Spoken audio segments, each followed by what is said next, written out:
В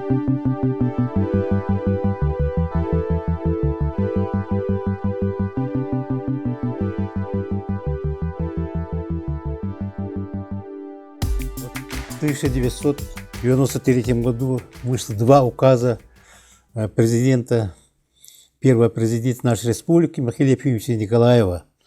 Сначала о создании Академии наук Республики Саха, а потом через некоторое вышел второй указ об открытии научно-исследовательского института НИИ прикладной математики, директором которого я был назначен. Поэтому два события, которые в области науки, они как раз в начале 1993 года были изданы, два указа. Иван Егорович Егоров, доктор физико-математических наук, профессор, родился в 1951 году во втором Батулунском наслеге Верхневилюйского района Якутской ССР. В 1968 окончил физико-математическую школу при Новосибирском государственном университете, а в 1973 с отличием механико-математический факультет НГУ. В 1976 аспирантуру мехмата НГУ. С 1 октября 1976 года он работал ассистентом, старшим преподавателем, доцентом, старшим научным сотрудником, заведующим кафедрой, деканом математического факультета Якутского государственного университета. С 1993 директор НИИ прикладной математики и информатики при Якутском госуниверситете и заведующий кафедрой математического факультета ЕГУ. В 2022 по 2027 годы работал первым заместителем министра науки и профессионального образования Республики Саха-Якутия, ныне директор НИИ математики СВФУ и профессор кафедры дифференциальных уравнений Северо-Восточного федерального университета. Он основал и возглавил первое научное учреждение в системе высшего образования в республике НИИ прикладной математики и информатики. Основал и стал главным редактором научного журнала «Математические заметки ЕГУ», первого периодического научного издания математического профиля на Дальнем Востоке.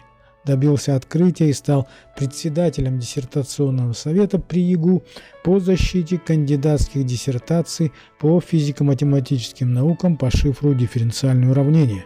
Подготовил 8 кандидатов и 2 докторов наук. Основатель научной школы «Неклассические уравнения математической физики». Опубликовал в соавторстве 4 монографии, а также 4 учебных пособия.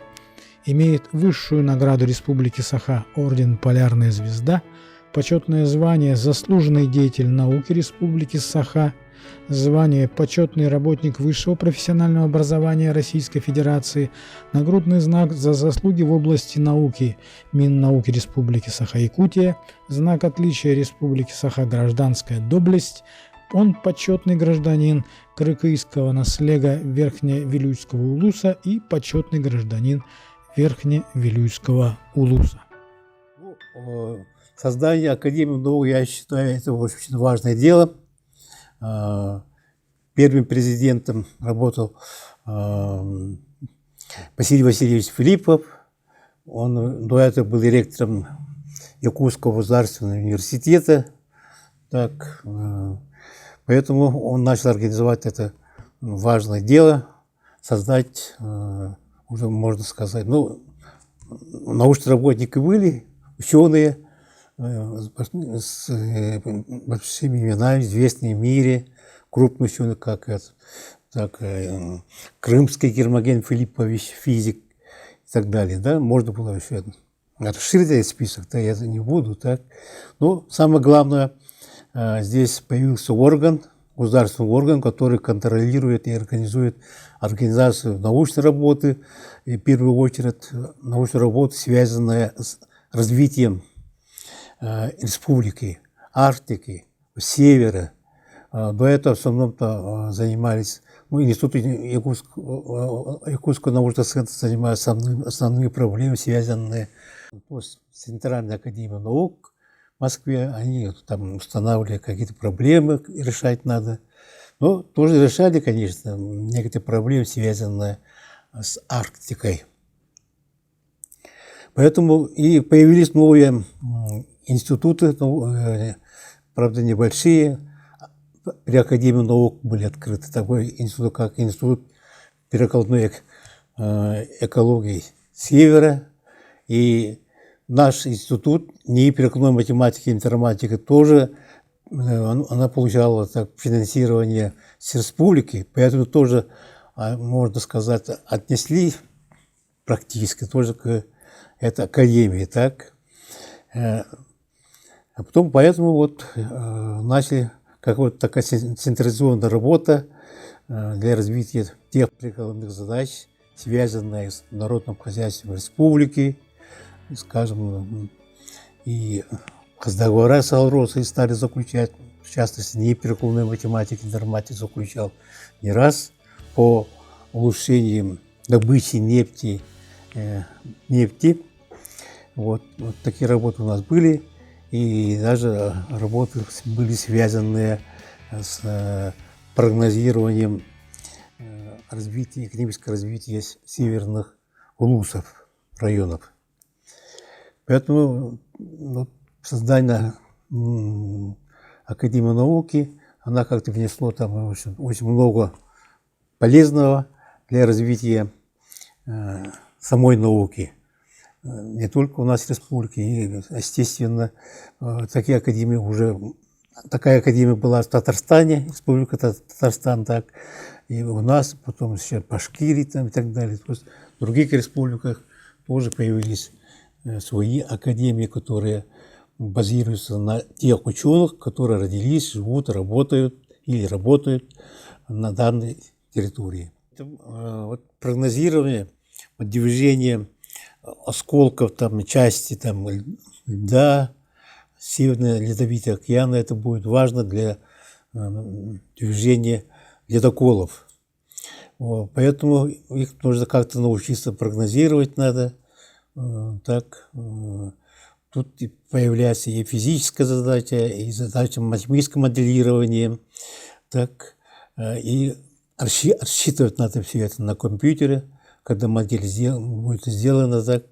Вот, поэтому тут и для молодых ученых под руководством более маститых, наверное, там, академиков, это дело можно провести. У меня, например, последние годы я так думаю, но пока не нашел людей, которые хотели этим делом заниматься. Так? Но я думаю, найдутся.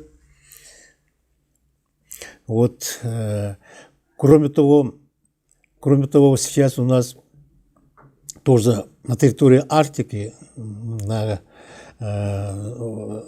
будет расширена добыча нефти и газа. Это уже процесс давно идет, но в связи с тем, что у нас это Китай, Индия сильно развиваются, они нуждаются в нефти, поэтому Россия уже начала поставлять нефть, но все равно со временем будет это проблема с добычей нефти, поэтому вот начинают осваивать и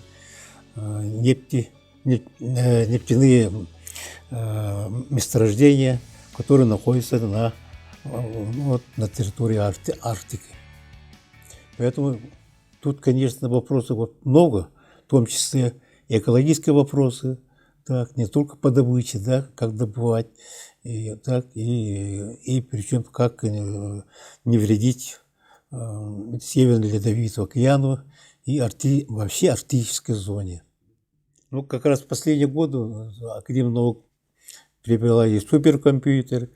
Чтобы прогнозировать какое-то явление, надо его сначала моделировать с помощью физических законов, биологических или химических законов. А потом на основе этого создается некоторая математическая модель, которую надо рассчитывать, считать на компьютерах. В этом плане надо еще подготовить молодых кандидатов наук, которые будут в дальнейшем работать над докторской диссертацией.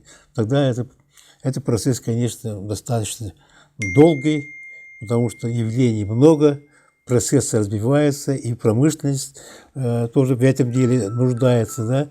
И кроме того, надо моделировать и вообще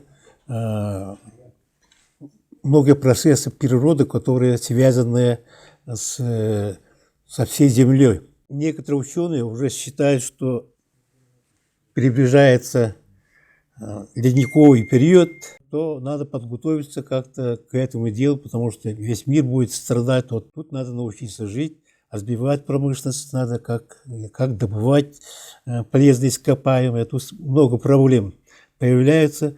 Это проблеме тоже, я надеюсь, что ученые Академии наук займутся в будущем.